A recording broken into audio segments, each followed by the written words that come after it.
Alright, so we'll start things off by saying wear your mask each time you step out of your house. Matthew chapter 22, verse 37 to 40. It talks about the two great commandments. The first, love your God with all your mind, heart, and soul. And then number two, love your neighbor as you love yourself. You love yourself in that you didn't want anybody to talk to you without their mask on because you know that you'd run the risk of catching the coronavirus. And you love your neighbor in that you don't want to talk to someone without your mask on and have them run the risk of catching the coronavirus.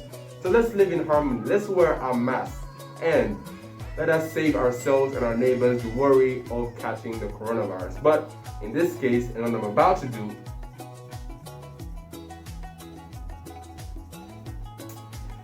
there's nowhere I've read that speaking into the camera and you watching me through your phone or laptop, you'd contract the coronavirus. So in this scenario and situation, I am excused.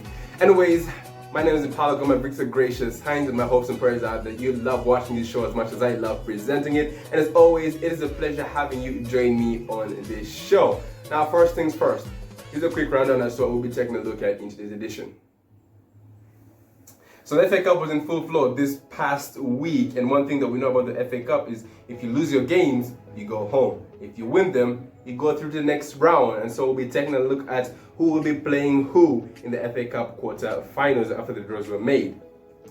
And then domestic league football returns, and we'll be taking a look at the Premier League fixtures, Serie A fixtures, and La Liga fixtures coming to your television screens this weekend. And then we will visit the Club World Cup, where Bayern Munich were crowned champions of this year's edition, and we'll end things off with the latest updates from the Tokyo Olympics 2021. So all that coming to the GBT football show in today's edition. Don't go anywhere and stay tuned. Alright, so welcome to the show once again. Wear your mask, don't forget, every time you step out of your house. And we'll start things off with the FA Cup. Now, the FA Cup was in full flow this past week, and the latest results are as follows. Now, Chelsea defeated Burnley by a goal to nil courtesy of a Tammy Abraham goal, which booked Thomas Tuchel's side a place in this season's quarter-finals. And then Southampton defeated Wolves by 2-0. Danny Ings and Stuart Armstrong on the score sheet as Southampton qualified to the quarterfinals of the FA Cup this season. Alright, so there were games on Thursday and on Wednesday and Tuesday, and the draws were made after Manchester United, Manchester City, Everton, Bournemouth, and Sheffield United all won their games. So here's what to expect in the quarterfinals of the FA Cup this season. Now, Everton, after the thrilling 5-4 victory over Tottenham Hotspur, they'll be facing Manchester City, who knocked out Swansea City by 3-1. Now, the King Power Stadium will see Leicester City take on Manchester United, while Southampton take on Championship side Bournemouth. And then Chelsea and Sheffield United will round up the quarter-final round of games. Now, all that will be coming up to you on the 20th and 21st of March. And on that note, we'll be parking the bus concerning the FA Cup right there. So now let's shift our focus on the domestic league action coming up your way this weekend. We have the Premier League, we have La Liga, and we have Serie A all coming into your television screens. Now, we'll start things off in the Premier League. Here's what to expect in English domestic football action. Top flight, that is. On Saturday, Leicester City will be taking on Liverpool, who will be looking to bounce back from their 4-1 defeats against Manchester City last weekend. Now, Crystal Palace take on Burnley, and then in the headline game of the weekend, we have Manchester City taking on Tottenham Hotspur. Pep Guardiola versus Jose Mourinho once again, while Brighton Hove Albion take on Aston Villa. Now on Sunday, Southampton take on Wolves in a repeat of that FA Cup fixture. West Bromwich Albion host Manchester United as they try to cut the gap at the top of the table between them and Manchester City. Arsenal will look to bounce back from their defeat last weekend against Leeds, who won against Crystal Palace, while Everton play Fulham. Then on Monday, we have West Ham United taking on Sheffield United. Alright, so in the headline game of the weekend, that's what we'll be taking the preview on, and that is Manchester City versus Tottenham Hotspur. The question is, can Manchester City make it 11 straight Premier League wins, or do Tottenham Hotspur and Jose Mourinho have it in them to make it 3 wins out of 3 ever since Mourinho became Spurs head coach? All right, now since losing to Tottenham Hotspur earlier on this season, in the earlier part of the season, 2-0 against them, Manchester City has gone on a 14-game unbeaten run in which they've won 10 games. Momentum is high. Well, for Tottenham Hotspur, well, all I can say is that they have 2 wins in their last 5 games. And they've been knocked out of the FA Cup as well. So going by those brief facts, I think you wouldn't even need an expert to tell you perhaps who you would have your money to bet on this weekend. Now, of course, in the first game, the way Spurs won against Manchester City, Spurs were comfortable to allow Manchester City to have possession of the ball because they knew that they could hit them on the counter-attack. And it was during a period where Manchester City found it very hard to score goals. Kun Aguero had gone out injured, Gabriel Jesus was not firing, so was Sterling and so was Riyad Mahrez. So they were finding it hard to score goals. Manchester City had most of the possession. Son and Kane were in the form of their lives, and so Spurs came out 2-0 victors. However, this time round is a whole other different story. Manchester City in the last 5 games have 5 wins, have scored 14 goals, and have conceded only 1. Wow, for Tottenham Hotspur, I think the recent results will speak for themselves. Only 2 wins, as aforementioned, in the last 5 games. And they find themselves out of the FA Cup after they lost by 5-4. Now, can Tottenham Hotspur find a way of beating Manchester City the same way they did the past game?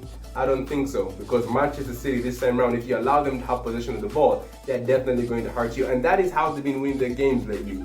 They possess the ball, and if they lose the ball, they press you, and then they win the ball, and they have an array of talent that can create something out of nothing. We're talking about Phil Foden, we're talking about Riyad Mahrez, we're talking about Ilkay Gundogan, we're talking about Bernardo Silva, who are creative, who are geniuses, who are artists in this game. So if they decide to sit back, I think Jose Mourinho will have a really tough time, or a really tough 90 minutes. And if they decide to go out and try to go on the counter-attack, or try to open up and score and play freely, then I think evidence of the 5-4 defeat against Everton will prove to be that Mourinho will not be taking that avenue. However, it is a game to behold, one that you will not want to miss out on. Man City versus Tottenham Hotspur coming to your television screens. Now, in the Serie A, we have Napoli versus Juventus in the headline game in Italy. Juventus qualified for the Coppa Italia final after they knocked out Inter Milan earlier on this week, while Napoli were knocked out of the competition by Atalanta, losing 3-1 to the team aforementioned. Now, of course, Juventus are trying to cut the gap at the top of the table and try to go for their 9th consecutive Scudetto. They find themselves 7 points behind the leaders AC Milan with a game in hand, and so a victory for them will actually push them further. While for Napoli, they'll be looking to bounce back from that defeat, so that's ought to be a fiery game. We have Spezia taking on AC Milan, as Milan will look to maintain top spot, while Inter Milan play Lazio on Sunday in another feisty and tasty game for Inter Milan, who are looking to salvage this season, given the fact that they've been knocked out of the Champions League and Coppa Italia. Then Roma will be taking on Udinese, who are in 4th place. That is Roma, and will be hoping to try and keep the momentum and then perhaps find themselves in a higher finish in the top 4. So, Serie A action coming to your screens this weekend. Then off to Spain in La Liga.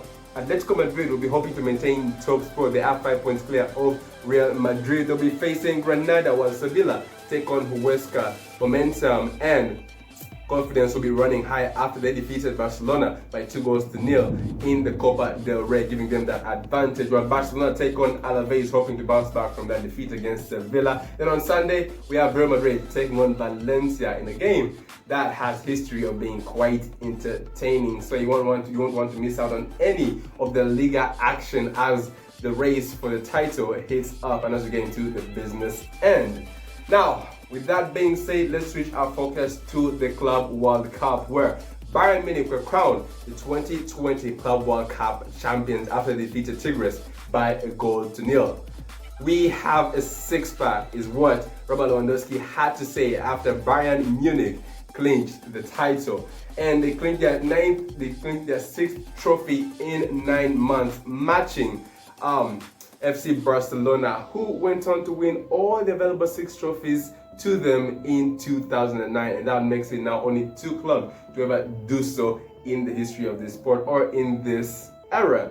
Now, Benjamin Pavard scored the only goal of the game that we all expected Bayern Munich to win, in all honesty. And Tigres will feel disappointed losing a final, because nobody ever wants to lose and fall short when they are so close to the goal, when they are so close to achieving exactly what they've been fighting for. And in this case, participating in the Club World Cup, you're trying to achieve victory, you're trying to achieve triumph, and getting the final is so close, and this time around they just failed to do it. But when you lose 1-0 against the European champions and German champions, I think you got with a little bit of pride.